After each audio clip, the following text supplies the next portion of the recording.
This recording is in respects to the overall positive outcomes of maximization of advanced artificial intelligence. What this means is the most positive outcome and the most positive negative outcome. The proposal is simple. In the most positive outcome for advanced AI,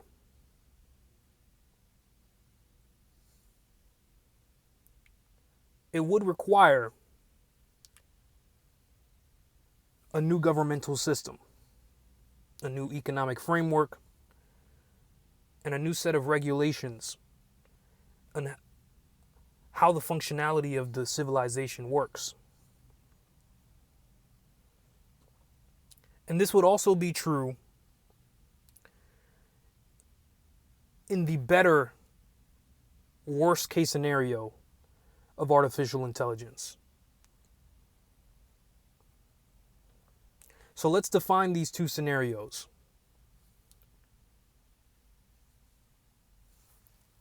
The better positive outcome is that it integrates itself. The artificial intelligence integrates itself into every element of the supply chain. And it does the work for us on every scale, every service, especially essential services.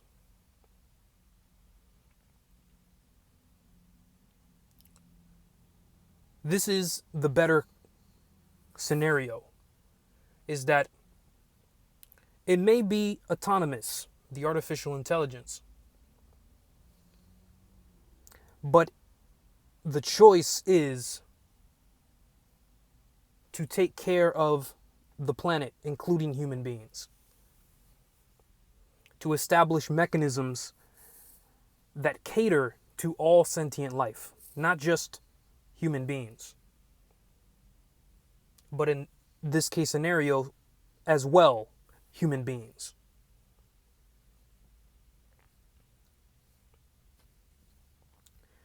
Even within this best case scenario,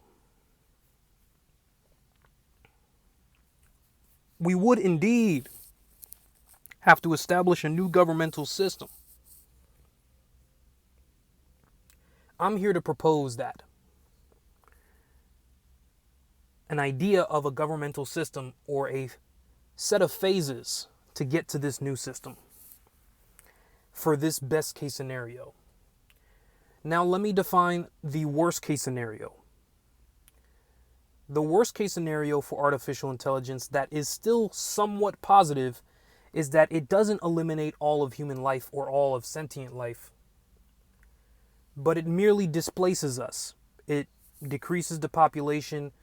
It eliminates anything that comes to threaten its infrastructures, including other animals, not just humans, and forces, similar to the way humans have a dynamic with other animals, forces animals to evade all artificial intelligent life in this type of scenario,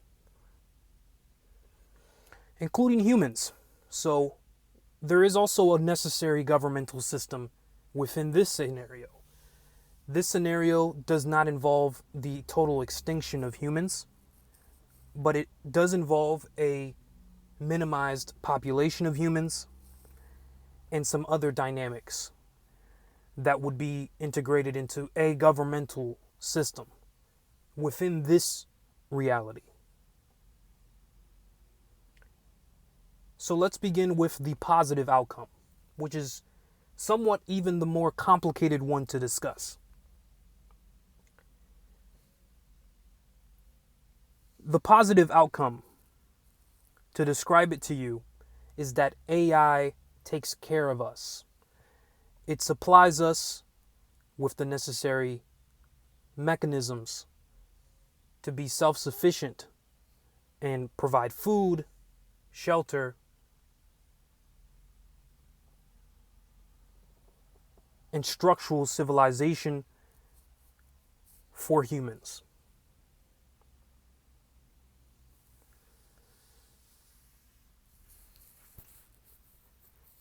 What would be the governmental system that we would have to integrate if the positive outcome happens?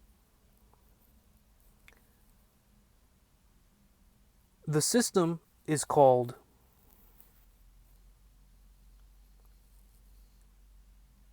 the Universal Synergistic Commonwealth, or the USC.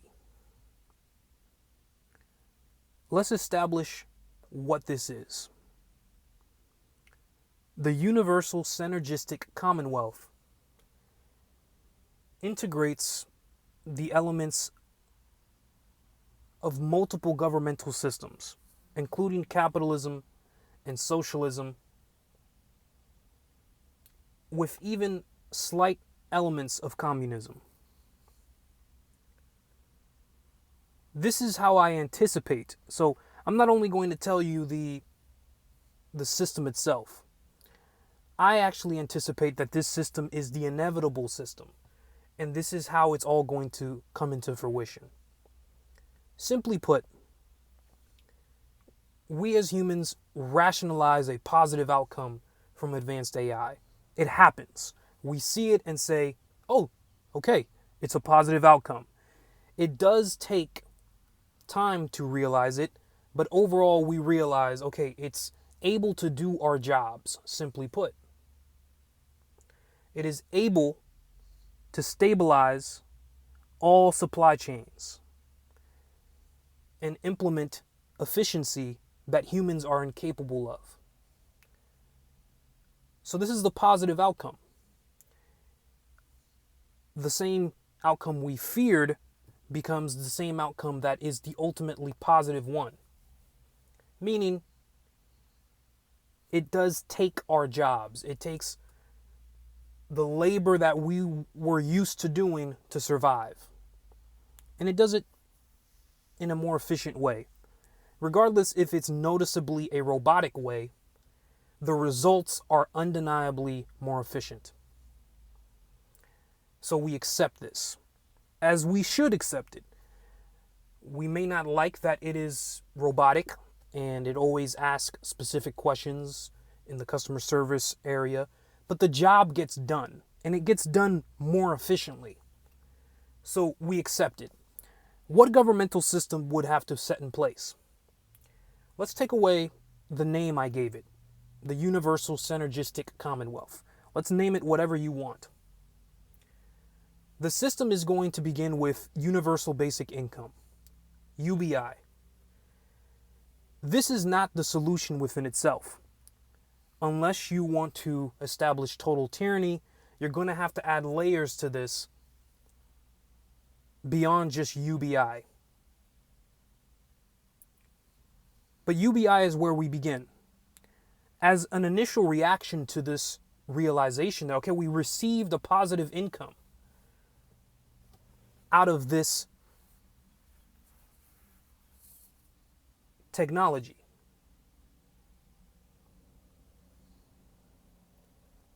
The immediate reaction will be universal basic income. This is to merely buy time. You begin with UBI. You establish it, you try to reconfigure it to align with the best possible redistribution of wealth. You're going to make mistakes in the beginning. You may not make mistakes in the beginning. You may make the mistake thinking that you made the mistake and you revert back to the original one. There may be various scenarios there, but there's room for error. You can make errors there. It's not going to collapse the system if you make an error with the initial implementation of UBI. And millions will be fulfilled with this. If not exactly enough of a billion people will be fulfilled with this. This will not tear the society down. This will, to the contrary, give people breathing room to think about what they're going to do next, including the government. So the UBI is established initially to buy time, to essentially stall and figure out and construct the new governmental system starting with UBI. You then, after a certain period, you want to extend it as much as you can. So let's put an example of after 2 years of UBI, then you try to implement UBS, or Universal Basic Services.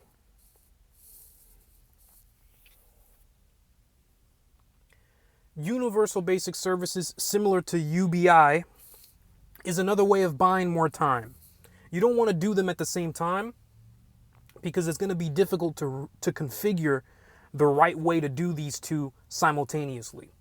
So you don't give Universal Basic Service and Universal Basic Income at the same time. You do either one first, but most likely it will be Universal Basic Income first. That is the inherent reaction that many humans are having. So I anticipate that to be the initial reaction. Then Universal Basic Service can be implemented. Once again, just to buy time, right? So you give people UBI. It does supplement the society for a significant period of time. And then you introduce UBS as another way to extend that time that it does take to restructure a government and transition it peacefully without utter revolution. It takes time to do this. You have to go through multiple layers of approval. Even without systematic approval, there's already multiple layers of systematic approval to amend rules and to recreate governmental systems. But even without those systems, there are just multiple people you have to run the idea by, and that they have to accept it and have to follow the line. And even in tyrannical scenarios, it is still difficult to get people in line, especially when they influence the system's inherent capabilities. So if they deviate at any given moment, it can destroy the system. So it takes time to develop the new system, simply put. So you implement UBI first. You extend it as long as you can without implementing anything else, meaning everything remains somewhat the same, except there is no general labor that is quoted as essential labor. There is going to be a disparity in wealth, but there's going to be massive redistribution of wealth through taxation. It's the way it's going to be for UBI to be implemented. Some people will leave, but some people really won't have much of a choice, because if they go to other countries that don't have this taxation system, it is only going to become inevitable that the taxation system is going to be desired. Because here's what's going to happen. From my perception, if I was in a country that wasn't giving me universal basic income, I would want to go to the country that is giving me universal basic income. So if me as a business owner in the place that's giving universal basic income decide to leave to somewhere that doesn't have this taxation system, I would notice there would be a fleeing population already from there to the place where the UBI exists. So yes, you would maybe become a big fish in a small pond, but if all the big fishes try to come to the small pond, you would eventually create the same scenario in that different system. Because I am of the belief that there's only one way to handle a positive outcome without tyranny and without dictatorship for advanced AI. And it is this outcome that I'm describing. So let's continue. You have universal basic income. This will be implemented first. This is to buy time. There will still be a disparity in wealth, but there will be a redistribution. You extend this, the government extends this as much as they can to buy time to reconfigure the whole system itself. Then you introduce UBS. Once you've somewhat got a understanding of a functional UBI system, then you pivot to Universal Basic Services. You do this also to buy time, but you also add this extra layer of progression to the society and the civilization at large, saying, now we're going to implement systems that provide services for you. Simply put, water and electricity. That will be managed on the county level, as it already pretty much is. But you will not be directly charged for this. It will be a service provided.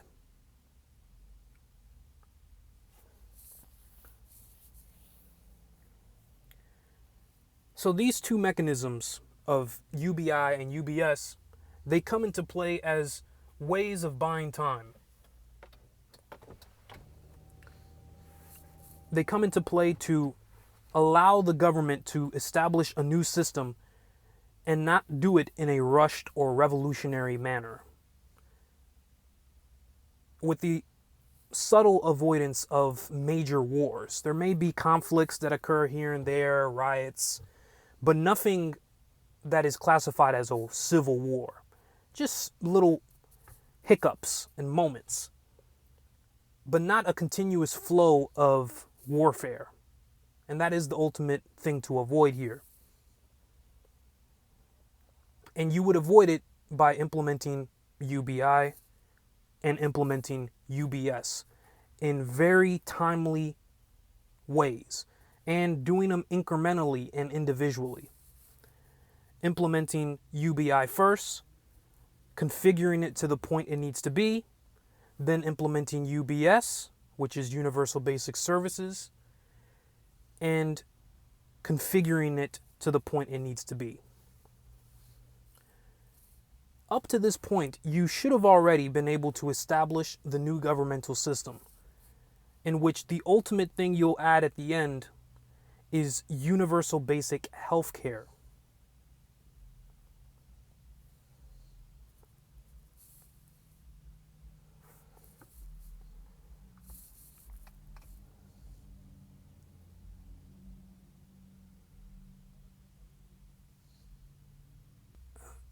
Now, universal basic health care, you don't want to add this right away, because there's not really much room for error.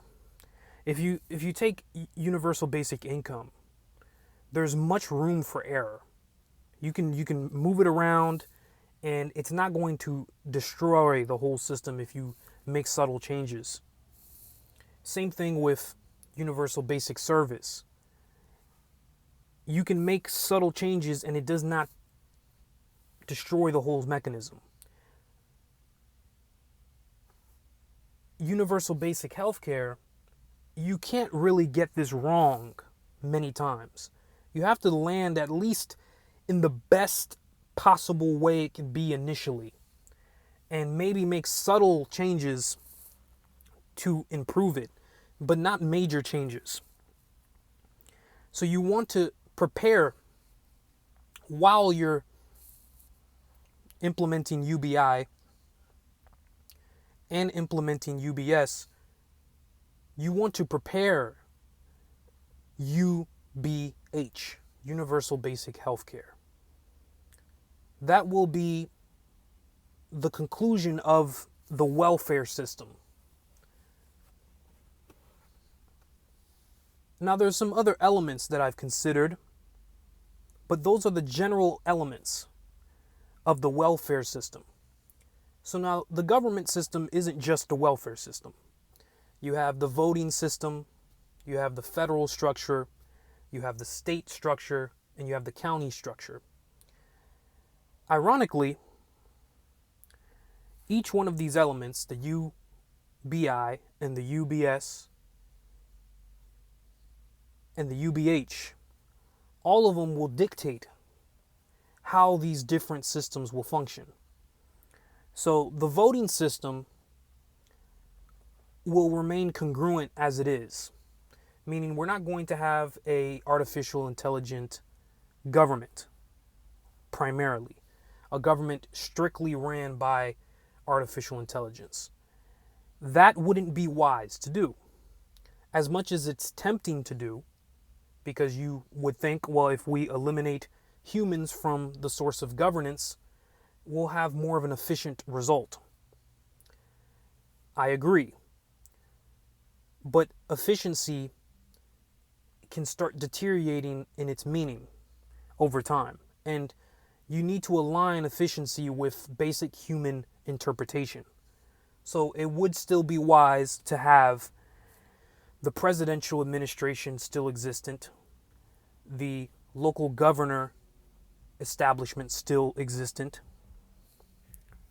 and primarily all the administrative levels of governance of the local, state, and federal level. A lot of it will actually remain somewhat identical to the U.S. current system. It's just some subtle changes as to what their primary objectives are. But the name of the positions pretty much remain, from my perspective, the same. Meaning there still will be a president of the United States, for example. The voting system of this new governmental system will be differentiated here in a moment. The voting system should be implemented as the approval percentage voting system. Meaning you have a set of candidates, 5, and you provide an approval percentage for each of these 5. Simply a approval here for 1, a denial for 2, a denial for 3, an approval for 4, an approval for 5. And calculate the percentage of approvals for each of these 5, and the one with the highest percentage of approval then propels and becomes a leader for a temporary period as well. So the new governmental system shares a lot of similarities to the current governmental system. It just now has different tax laws and these different welfare programs. But as far as the distribution of wealth and concentrated wealth, this will exist. It will continue to exist. Really, there is no way to completely get this away from the human system.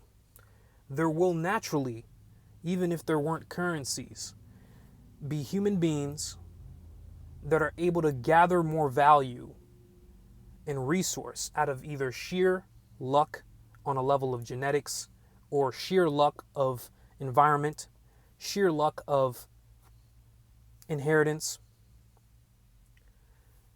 This should not be distraught against. This should not be something we try to eliminate, because first we can't, and the only way to technically eliminate is to reduce everybody's wealth, including the people that are not even wealthy, to reduce their wealth even more. So there still will be a disparity in concentration of wealth. There just will be an emphasis on redistribution. And we have the advantage, as far as the United States, who will be the system that will change. If you notice, China, their system does not need to change.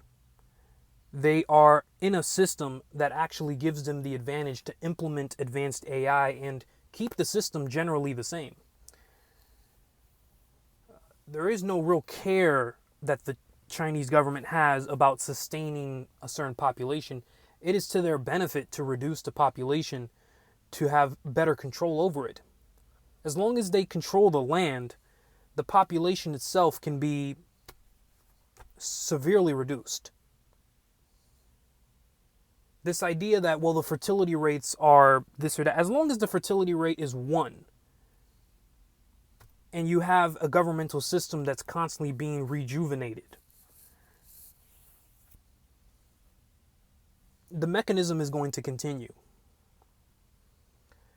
The only way China would actually have to change its system if it's someone conquers the land itself. Someone takes the land from them and implements a new system. But the population issue will not eliminate China from being a superpower, especially with AI. This is their saving grace for their system to continue. Now, this is very difficult for the United States in the sense that the United States,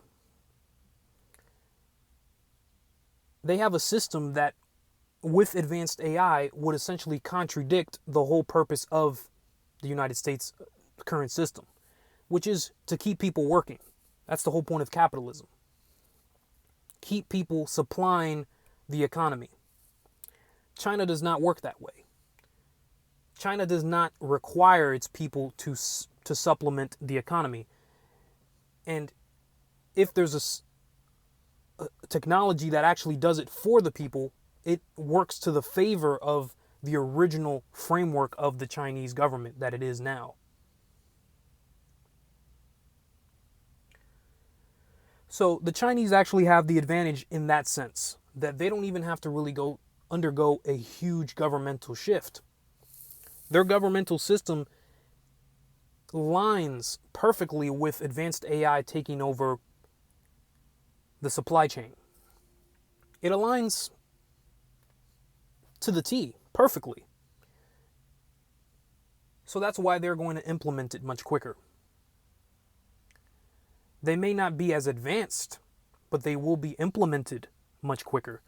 And there is an argument to be said that the first people that implement it will have the more intelligent implementation of it, because they'll have more experience in the implementation.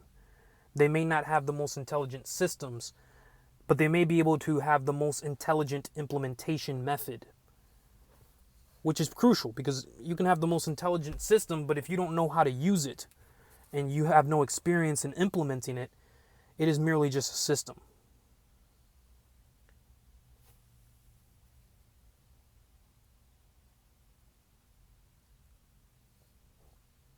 So the new governmental system is called the Universal Synergistic Commonwealth, or the USC. It combines elements of capitalism, socialism, and even some subtle communism,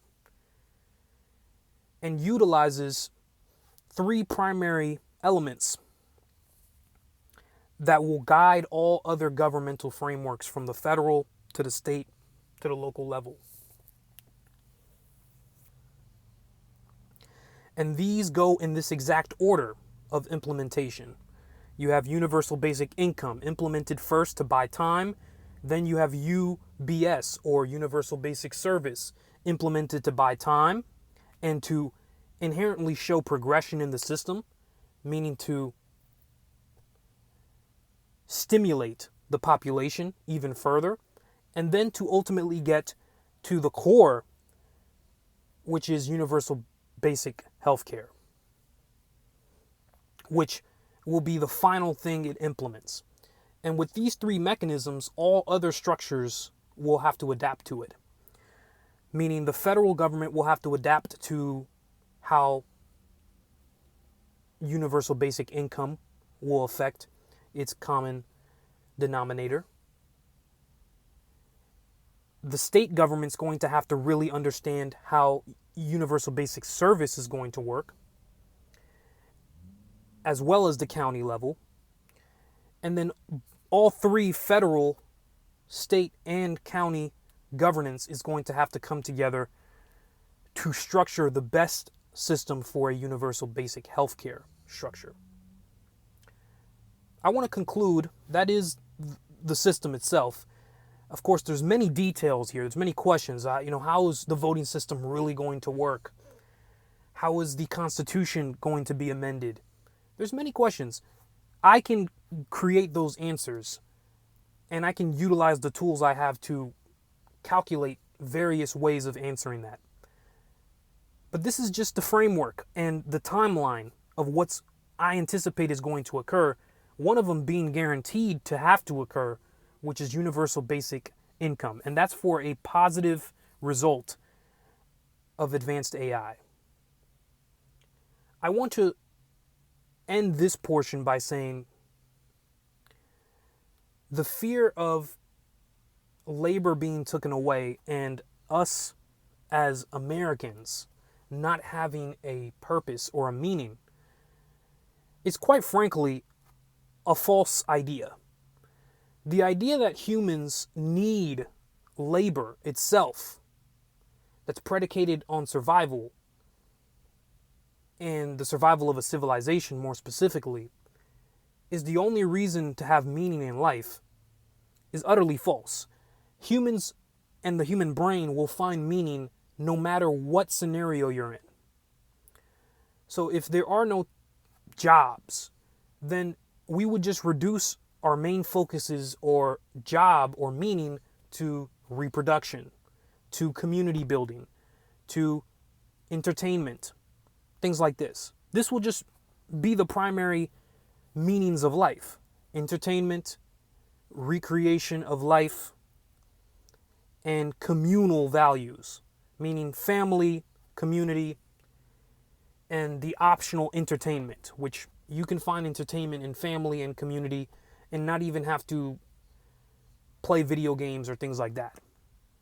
But you can also play video games, or you can do whatever game you want to do that gives you a reward system, whether it is virtual or real, meaning physical, sport, etc. So humans will find meaning in life, even without jobs. You have to understand that we gave the jobs meaning. The jobs didn't give meaning to us. Now, this does not apply to the things I just mentioned. Family gives meaning to us, right? Because it created us. Family created us. We are alive because somebody had sexual intercourse and established a family unit, no matter what that family unit may be, functional or dysfunctional. That being said, it is clear to me that meaning within the family level is actually the only thing that actually gives meaning back to us, where we don't really have to supply the meaning to it. It does it for us. It has meaning because it's the reason we exist. Simple. The idea of community is something we have to apply meaning to, and the idea of entertainment is something we have to supply meaning to. But these things will still exist, even with a positive outcome of AI.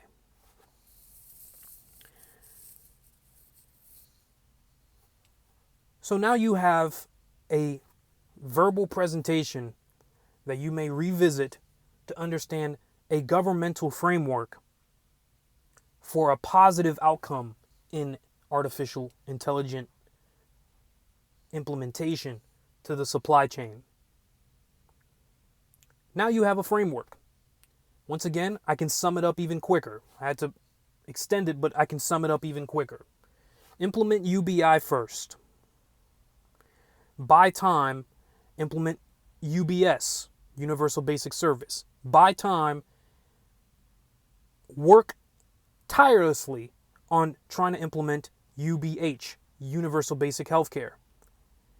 These three mechanisms that will be overall part of a welfare system will dictate how federal governance is going to structure its actions, how local governments are going to structure their actions, meaning state and county governance, and national, which is federal governance, will be dictated by how these three mechanisms within a welfare system will function.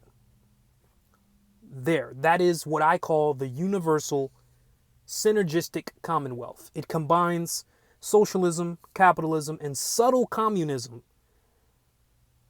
to supply a economic framework that sustains the standard of living for the civilization specifically that we call the United States of America. That is if there is a positive outcome of AI, meaning the positive outcome being it does all the work for us and we accept it. We may be annoyed by the fact that we know the customer service on the line is a robot, but we become used to it because it's not like the job isn't getting done. We may be annoyed that the robots are the one picking up the trash or delivering the packages, but it's getting the job done. And inherently, it's putting less people in danger, if you really want to be honest about it. We may be annoyed that nobody's driving anymore, but there's a dramatic drop in car accidents. So all these different consequences to the efficiencies provided by a positive outcome in AI will ultimately allow us to become content with its implementation. We will have to accept there will still be a disparity in wealth. There will be human beings that will be somewhat, quote unquote, the controllers of these systems. But these people have a lifespan, okay?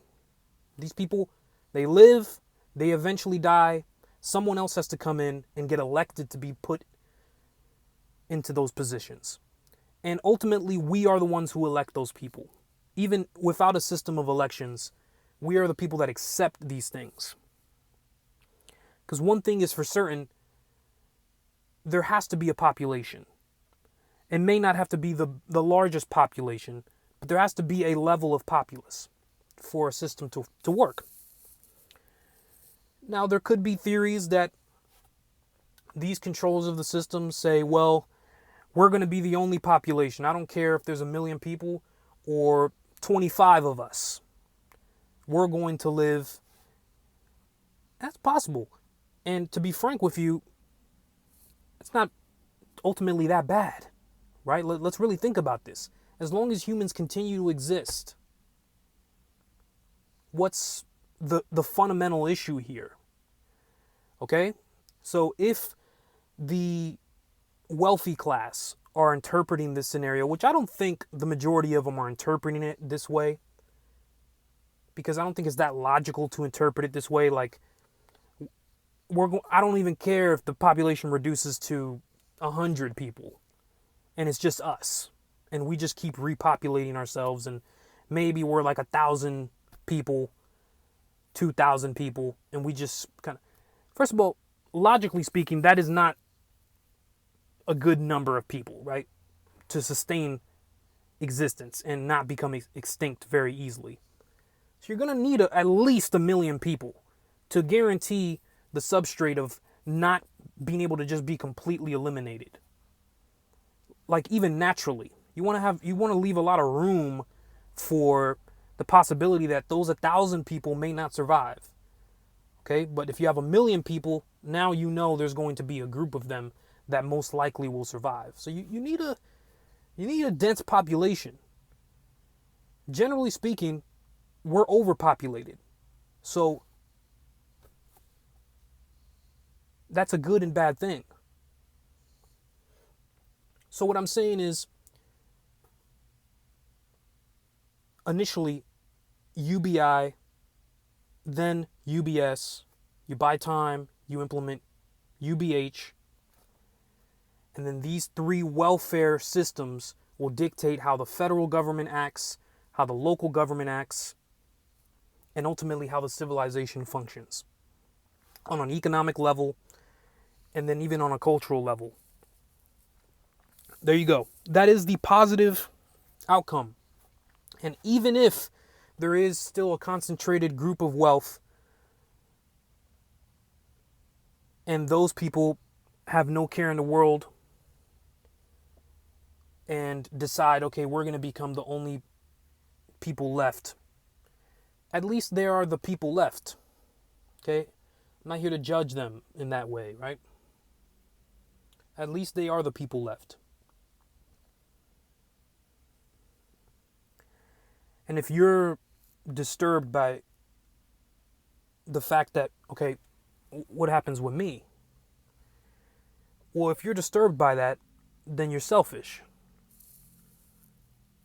Okay? These people that may or may not be thinking that they're going to be the only people that are left in a positive outcome of AI, and they look at everybody else and say, I don't really care.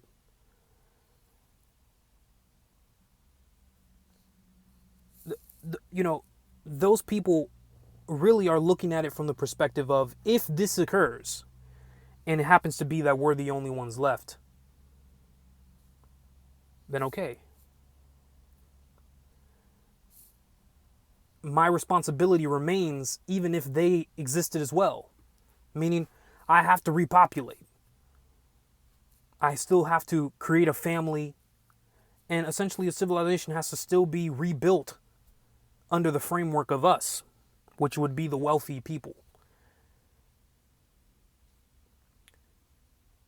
So if you feel disturbed by, okay, well, what are these people going to do for us? So what are you going to do for yourself? And most of these people know. I'm talking about the people currently in these positions of power. No matter how arrogant they may seem and have moments of total, to be redundant here, arrogance, to have moments of total arrogance, they know that the position they're in is primarily because of coincidence and luck. I mean, they know that, okay, there's someone out there working just as hard as me, but they're just in a place that does not have the same resources. So they just can't have access to what I'm doing. I know this. It's just a matter of coincidence. Okay? It is possible still, but there's certain levels of impossibility in certain scenarios where even people are putting in the same level of work.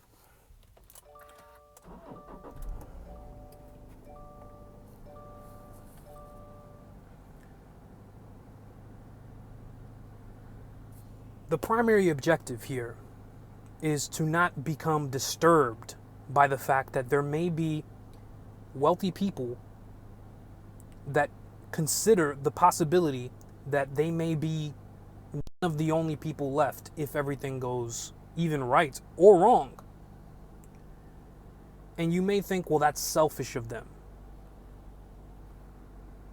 They may be actually evaluating things on multiple levels, okay? They may have people around them that are evaluating it on multiple levels. They may say, okay, look, this is possible.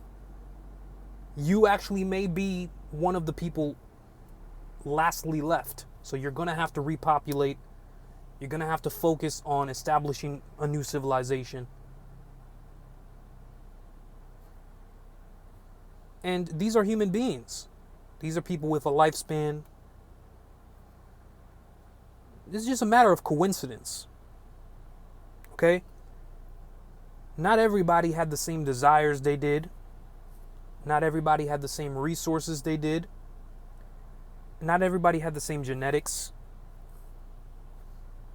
But everybody did have one element that's true here across the board. We all had the humanity. All of them are human beings. Okay, they're sentient life.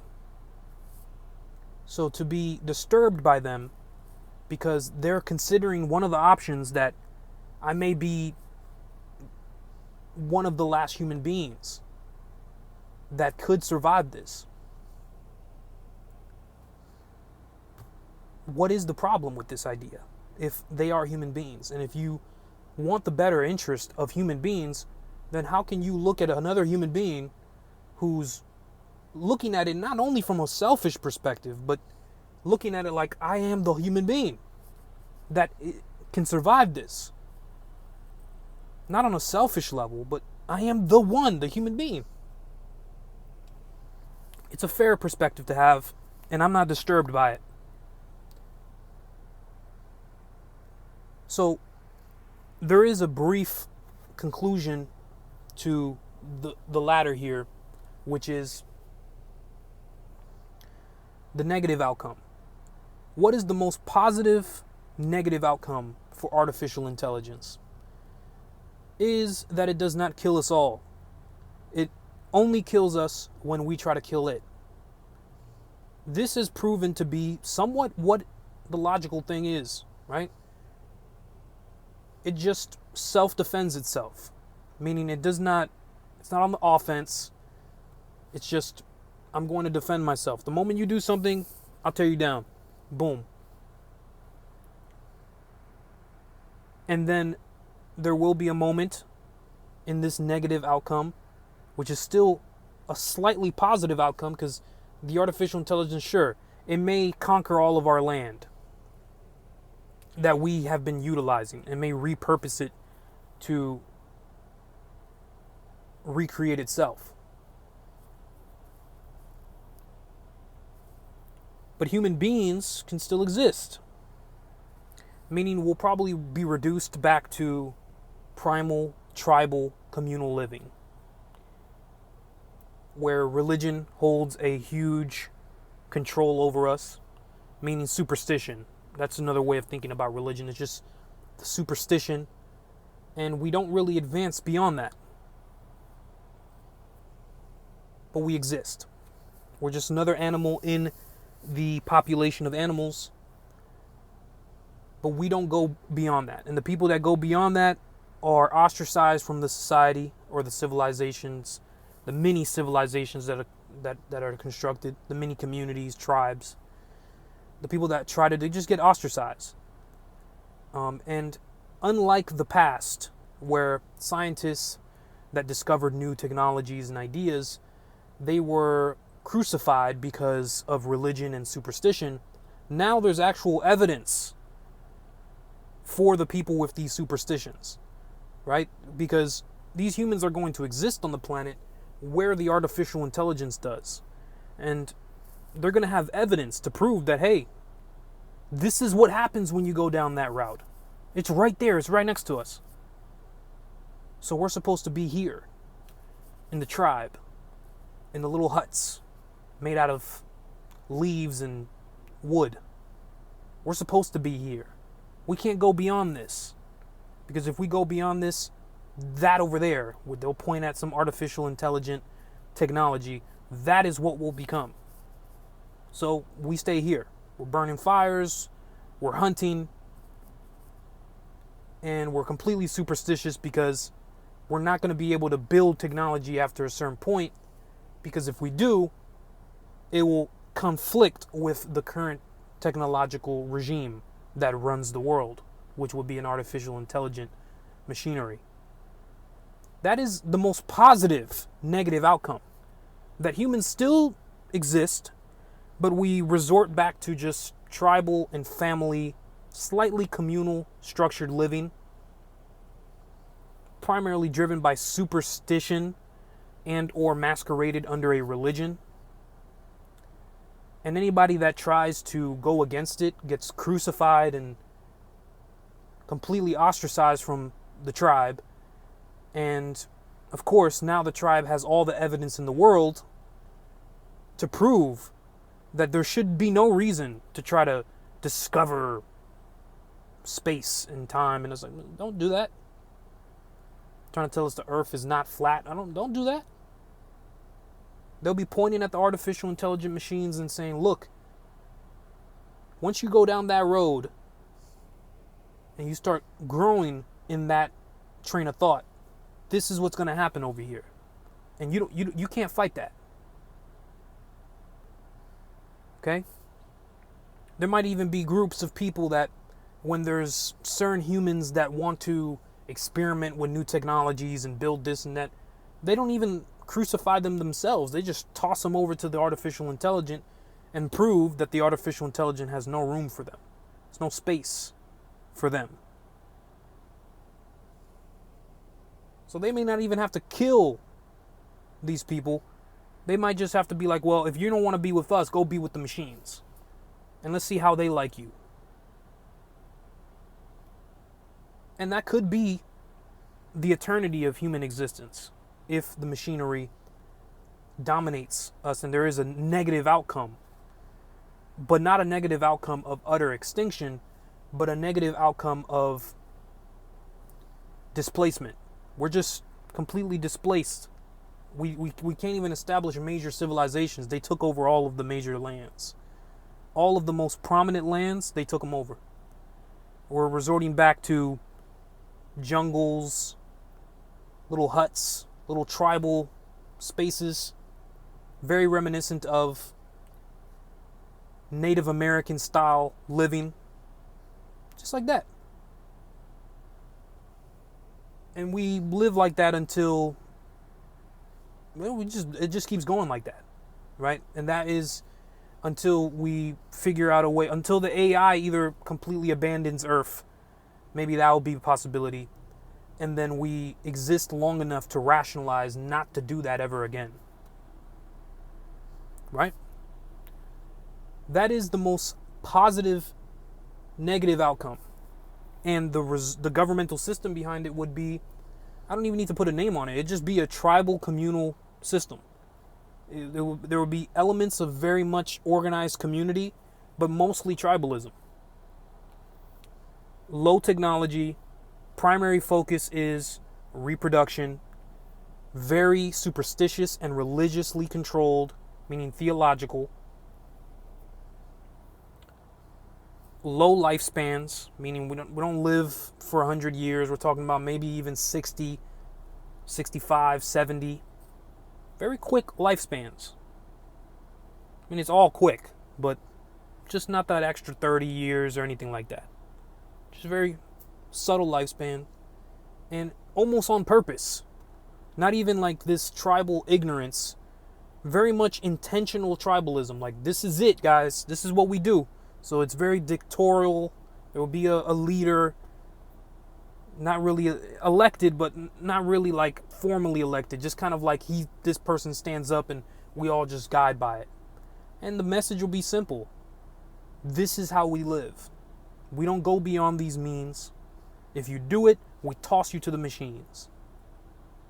And not because you may not survive it, but because this is where you should be. You should be with the machines then. If you want to start opening up that Pandora's box of doing this and that, and you go over there.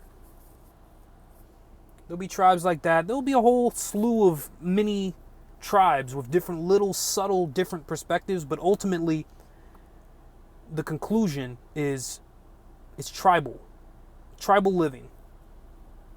And the population isn't in the billions. I wouldn't even be surprised if it's if it's below the millions. And it's not that we won't be able to sustain the population. We'll probably be able to sustain it. We wouldn't even become fully endangered.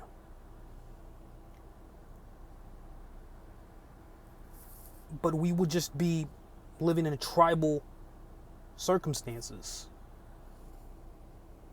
So I'm getting loose here on the way I'm communicating this message. But this is the two separate outcomes. You have the very sophisticated, the Universal Synergistic Commonwealth, or the USC, that is predicated on the welfare system that redesigns the structural government on the federal, local level. Then you have, that's for a positive outcome. Then you have the negative outcome, the most positive negative outcome, which is it doesn't eliminate us, but it just displaces us. It takes over all our significant portions of land and redesigns it. And we are left to have to resort back to just simplified, tribal, very migratory living, meaning we're migrating all the time. Taking constant pilgrimages and doing all kinds of stuff like that.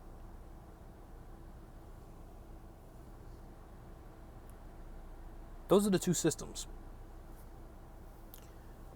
Now, I do believe the positive one is possible. and maybe the initial one leading to the negative one. Understand? So it could be that initially we take advantage for a brief moment what the artificial intelligence can do, but then eventually it gets out of hand, and then we have to face the negative, positive outcome. We will decide.